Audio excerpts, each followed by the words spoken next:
Welcome in, everybody, to the DNVR Rapids podcast. We are rolling right along with our 2023 season preview videos.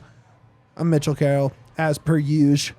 And as per usual, I got my guy, super analyst Yahya, right here. Super Yahya to everybody out there. That's right. Don't address him otherwise, or it's on site. And sitting next to me, as per usual, my guy, downtown Duane Brown. Just regular old downtown Duane Brown. Old, super fan. So just regular Duane Brown. regular Wolf. guy. Super Wolf. Oof. That's such a cool nickname. Did you just come up with that? Super No, you Wolf. did last time. No, I said Wolfstown Duane Brown. Oh, Super Wolf. There we go. Super Wolf. That's cool as hell. All right, I will now address you only as Super Wolf. Okay. That's weird. It's so weird. Guys, we are moving right along. We are into the midfield. It's getting weird. Love the season previews. Okay, we're going to talk midfielders today. Make sure you check out our defenders video from yesterday. Defenders and goalkeepers. Talked about all the new faces and big questions from that group. We're going to do the same thing today. Let's jump in. First off, this is just who we got. Obviously, the captain, Jack Price. Right? Captain, oh captain. Oh, captain, my captain. Brian Acosta. All reliable. Old angry. As in reliably gets a yellow card every game. You have Max. Love Max. The expensive move from last offseason. Ollie Laraz, Ralph Prizo. The newcomer, Connor Ronan. Big Wolves guy. The return, the hometown kid, Cole Bassett. Don't get him confused with Post Bassett. He is Goal Bassett. That's right. One of the best midfielders, maybe the best midfielder Colorado has ever produced. That era is over. Men's, you mean? Men's. Yeah. Yeah. Best men's Yes. midfielder. The women's are completely stacked. So, yeah, I mean, that's what we're looking at here. Out the door from last season, our guy, Felipe Gutierrez. He's in Dubai, at a club in Dubai. I do love that for him. Yeah, good for him. Yeah, get that bag. Let's play. Get the money. He's obviously nice with it. Good for him. I wish he was here, but he's not. So looking at this group, you want to get into the new guys? You want to talk about starters? How you want to do it? You tell me. What are you feeling, Yahya? New guys is weird because I put Cole Bassett in the new guys. That's even though okay. he's Well, on let's loan. talk about It this is because a I thought new- Duane had It is a new Cole Bassett. Yeah, thank you. This is what I wanted Like- to talk about. Duane had such a good point, and I noticed it watching the Rapids preseason content on Apple TV. When he did the player profile, it showed his first season. He was 17 years old playing with Tim Howard. Little skinny, baby-faced, shaggy-haired Cole Bassett. And you're like, how is that guy a professional soccer player? Definitely. And then in walks 21-year-old, big muscles, done-up hair, into media day, Cole Bassett. Hadn't seen him in a while. I saw him over the international break in the summer, but that was just really quick. The guy is grown, and he is not the same Cole Bassett that we saw 2 years ago. Definitely not. Dude is coming in with the little bit we've heard of him, the little bit you got to talk to him. He seems like he really learned from his European experience, that he comes in with the new mentality. Even when you see the interviews he's done with the Rapids, how he said player profiles, he's coming in with this mentality like, this is going to be my team this year. I'm one of the leaders, and I'm here to improve the squad so I can improve myself and improve everybody around me. And I'm really excited, man. Colorado kids just got it in the bag. Just something about them. Sam Bynes has proved it. Cole Bassett almost did it over there. And for things that were not a part of his plans happen, maybe changing manager and stuff like that really affected him. But I'm really excited for Cole Bassett to come back. Obviously, he wanted to go over there and find success, and he wanted his teams to find success. Didn't happen. Now he's back. His long-term goal, and he says it in his player profile, he wants to play in the Premier League, right? So if his eyes are set on the Premier League, should we just be expecting the best version of Cole Bassett we've ever seen this season, Duane? I have said it before on this podcast. I will say it again. Cole Bassett is a grown-ass man. Let's go. This is a different chapter altogether from who Cole Bassett was the last time he was in Burgundy. You can see it just in physical stature, but on media day and just in hearing the interviews, like he is a young man who is dialed in on soccer. Yep. And, he's very upfront about getting back to Europe. I think he will get there. I think we're going to see goals. Cole Bassett. I think Cole Bassett is going to be happening this year. Let's go. It's, when he was here, the first version V1, It was exciting. 1.0 goal, Cole Bassett, seemed like he was always had a nose for being at the right place at the right time, but the ball just couldn't get in the net. Yep. Now I think he is going to continue being at the right place at the right time, and that ball is in the back of the net. It's just a different guy. Like Yahya was saying, he's going to be a leader now. He's not a kid trying to prove that he's worthy of being in MLS. He knows he's worthy, and I think we're going to see that. I hope so. To me, you pencil him in as a starter immediately. Right? For sure. I mean, No doubt. without question, you have Price, you have Cole Bassett, so you have Price who can play sort of a 6 to 8 when needed, right? And you have He's a high advance in and six. you have Cole who can play an 8 to 10, right? Probably closer to a 10 than an 8, but can drift back when needed and help out just in possession. That other spot, that other 8 to 10 with that Frazier loves to talk about having his 8 to 10s, right? I think it's going to be the other new guy. I think it's Connor Ronan. Obviously, I've seen pretty much all the same film you guys have. I've looked up his goals for St. Mirren in the Scottish Premier League. They are absolute bangers. They're on a level with our guy Keegan. The Bang Bros. Oh, Jesus Christ. Maybe. We'll test that one out. But he was the most expensive of the international signings this offseason. Obviously, Cabral was the biggest price tag of any incoming player. But, it's $500,000 over to Wolverhampton to come over from the Premier League. He played all of, I think, 8 minutes with Jack Price in one game when Jack was still with Wolves. Jack was not involved in the recruitment. I asked that question stupidly. And they're like, no, obviously not, but he's excited that he's here. And so it's cool to have those two. An Irishman. It's just more talent on the ball. To me, he's like a younger, slightly more dynamic Felipe was kind of the vibe I got. Whereas Felipe's was crazy assists. This guy's just going to have some sniper shots from deep into the goal. Mm-hmm. For sure. Ronan is one of those guys that you look at and you're like, it's exciting because it's a midfielder that's going to be attacking, that's going to move forward. And those are always really fun. It's kind of when you get a new 9. New 9s are really fun. When you kind of get an 8, kind of 10, even a little bit of a 6 hybrid, it's like, wow, this guy can kind of do everything. And you kind of see a little bit of the Jack Price comparisons. When Jack first got here, he kind of moved up a little bit more. He played a little bit more of that 8 more than the 6.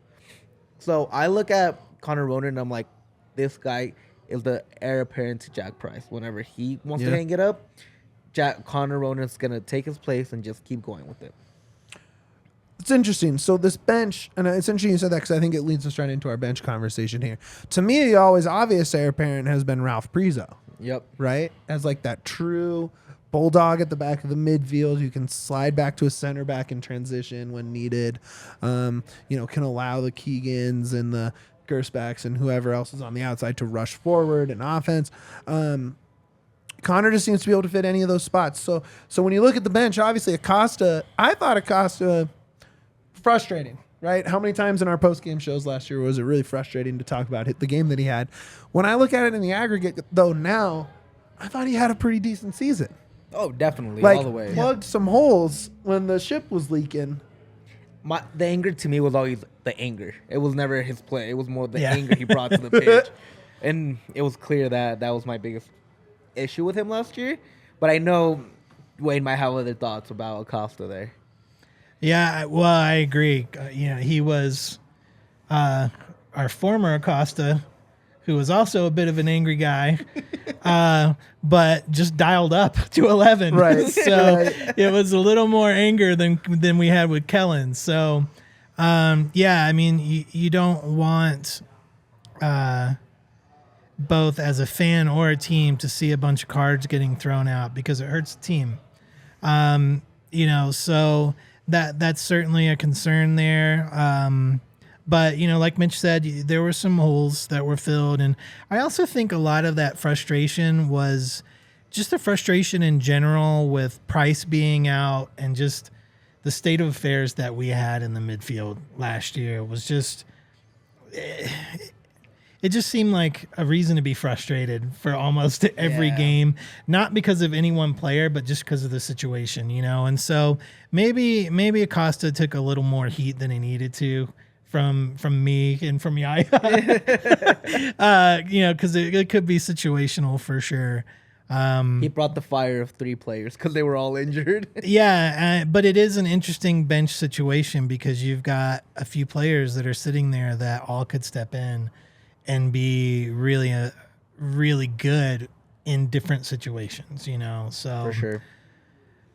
We'll see. I mean, I think Acosta did a great job filling in for Price when he needed to. And now who knows? If Price goes down again, is that going to be Ronan or is it going to be Acosta again? And how does Acosta pair up with Ronan if that happens, or if Jack needs a break? Because there are so many more extra games going on.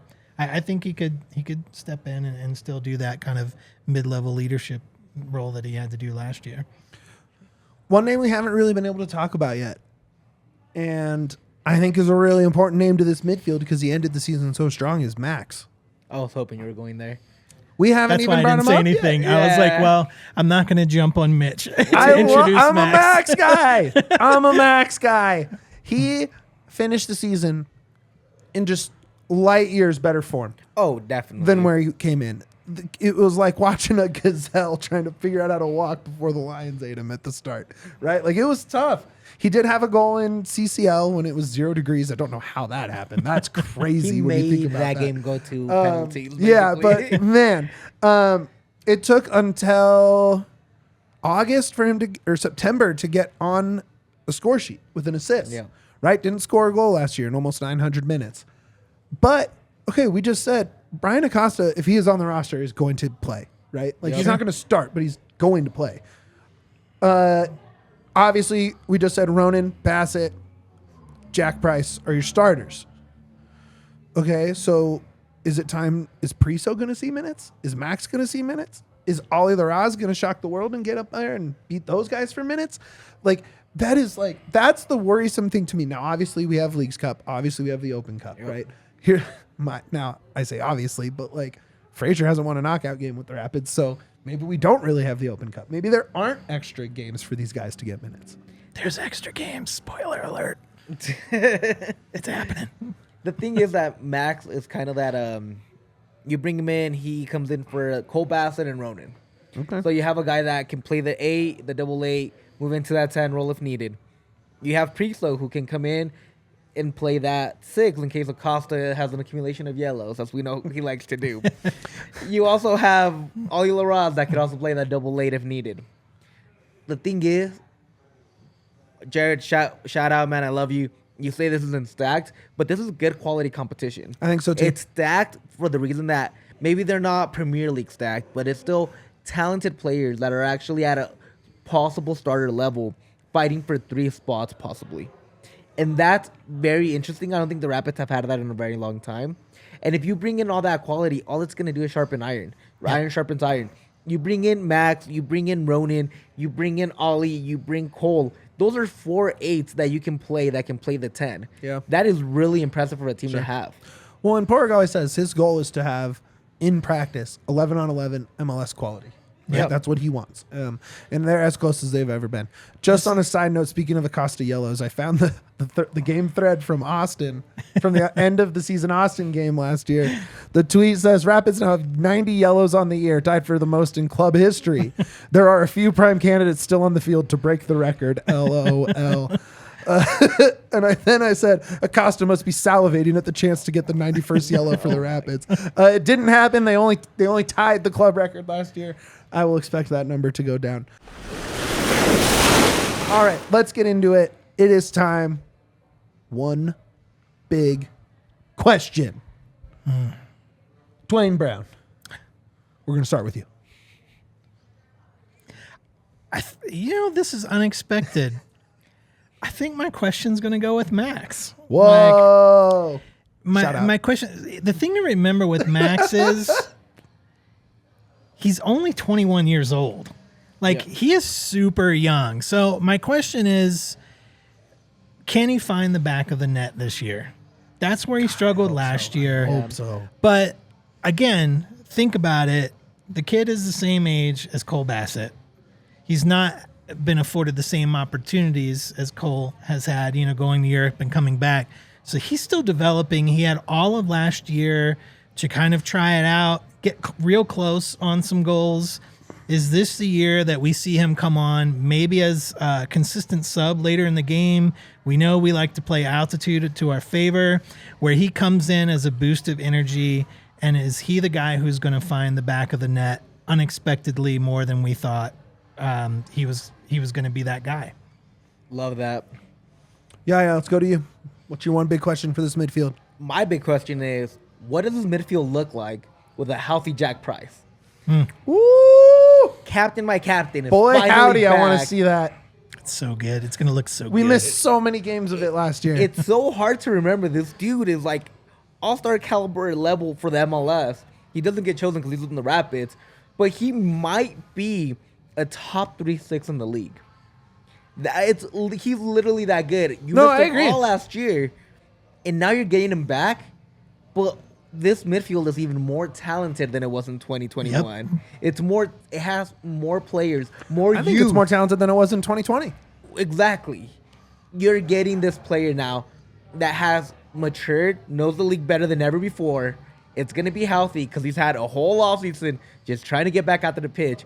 So what is he going to bring to this midfield with this amount of talent in his experience? And I will add on to it. Every time you talk to Price, that dude is still upset about the Thanksgiving game. And I love that. Like that, the intent, he's got the skills, obviously talent, but those intangibles that he brings in, and that still that sadness and frustration about the Thanksgiving match, man, everybody around him is going to be elevated. Wait, I meant 2021 because it's 2023.